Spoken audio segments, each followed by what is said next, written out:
Bismillahirrahmanirrahim. Assalamualaikum warahmatullahi wabarakatuh.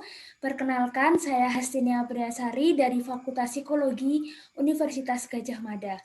Hari ini saya perwakilan dari tim akan mempresentasikan hasil penelitian kami yang berjudul Perceraian di Era Pandemi COVID-19, sebuah kajian integratif. Tim kami yaitu Hastinia Priasari, Kanza Kotrunada, Farah Masjid Aljanah, dan Zafira Amani. Pandemi COVID-19 menimbulkan berbagai dampak dalam kehidupan manusia. Salah satunya menghambat kegiatan sehari-hari sehingga aktivitas dilakukan di rumah. Aktivitas yang dilakukan di rumah ini meningkatkan interaksi dalam keluarga, sehingga bisa menimbulkan dampak positif maupun negatif. Dampak positifnya, keluarga menjadi semakin mengenal satu sama lain, meningkatnya komunikasi hingga kebersamaan. Dampak negatifnya bisa menimbulkan konflik, hingga terburuknya bisa terjadi perceraian. Kasus perceraian pada masa pandemi cenderung meningkat. Direktorat Jenderal Badan Pengadilan Mahkamah Agung Republik Indonesia menyatakan bahwa kasus perceraian pada bulan Juni dan Juli 2020 menjadi 57.000 kasus. Dalam membahas perceraian di era pandemi COVID-19, kami membahas dari 3 perspektif bidang. Yang pertama, bidang sosial. Kami mendasarkan pada social exchange theory bahwasanya perceraian dari perspektif ini didasarkan pada tingkatan kepuasan individu pada hubungan yang terjalin. Tingkatan kepuasan ini adalah hasil dari evaluasi individu terhadap reward dan beban yang dirasakan satu sama lain. Yang kedua, masalah finansial. Ketidaksepakatan dalam urusan finansial diprediksi menjadi faktor penyebab perceraian. Perbandingan perceraian di daerah perkotaan ditemukan lebih tinggi. Perceraian banyak terjadi pada usia awal pernikahan. Pasangan dengan kondisi status sosial ekonomi rendah lebih banyak melakukan perceraian. Dan yang terakhir, individu yang memiliki kekuatan religius cenderung tidak melakukan perceraian. Dari perspektif klinis, menyebutkan bahwa kesehatan mental memiliki pengaruh terhadap ketahanan keluarga dan terjadinya perceraian. Kami membahas hubungan-hubungan kesehatan mental dan perceraian. Yang pertama, gangguan mental penyebab perceraian. Individu dengan gangguan mental umum cenderung tidak bergabung dalam hubungan baru dan beresiko lebih tinggi mengalami kerusakan perkawinan. Yang kedua, efek perceraian terhadap kesehatan mental orang dewasa. Dalam Amato 2010 menjelaskan bahwa orang yang bercerai melaporkan lebih banyak mengalami depresi, kurang kebahagiaan, dan lebih banyak mengalami masalah kesehatan.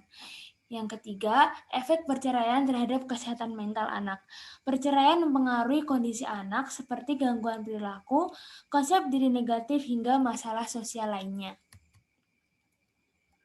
Dari perspektif perkembangan, kami mendasarkan teori lifespan development.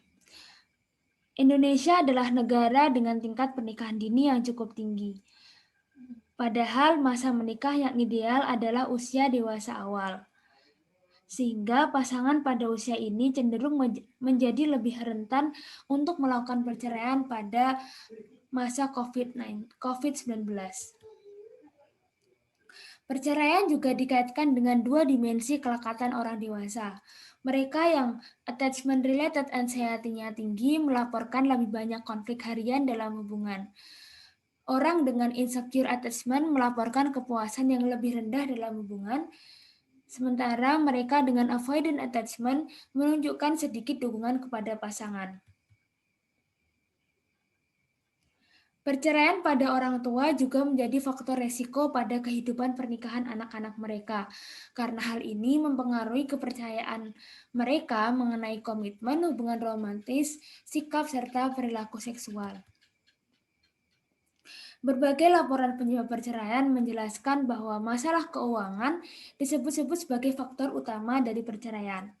Namun pada dasarnya ada ada banyak dinamika yang terjadi pada perceraian di era pandemi COVID-19.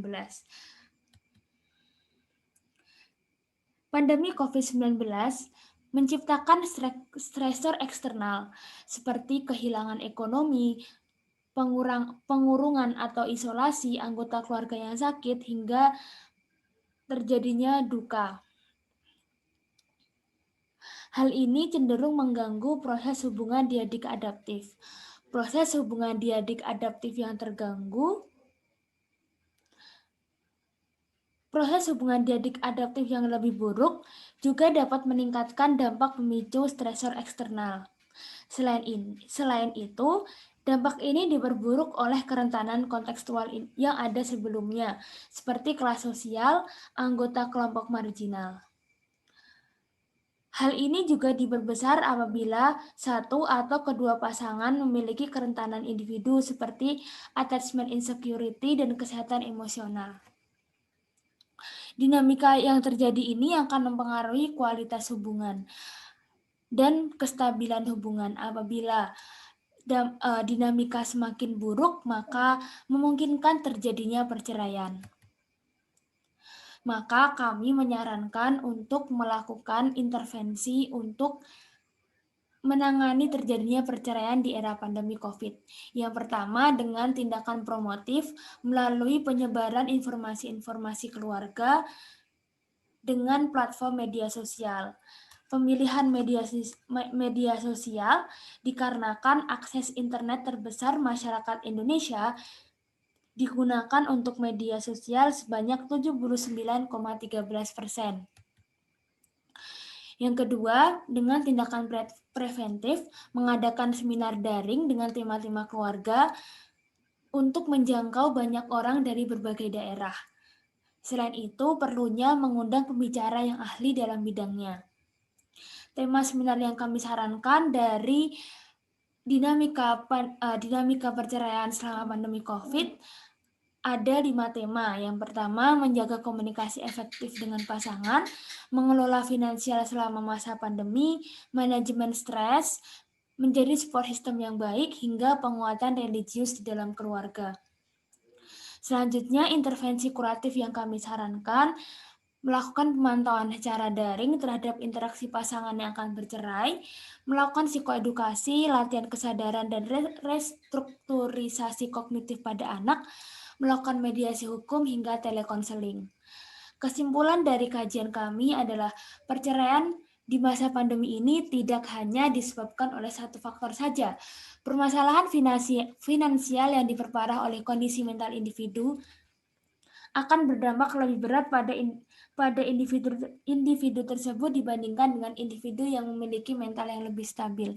Selain itu, hubungan attachment yang kurang sehat pada pasangan juga meningkatkan resiko terjadinya perceraian. Tindakan promotif, preventif hingga kuratif perlu dilaksanakan untuk mengatasi isu perceraian ini.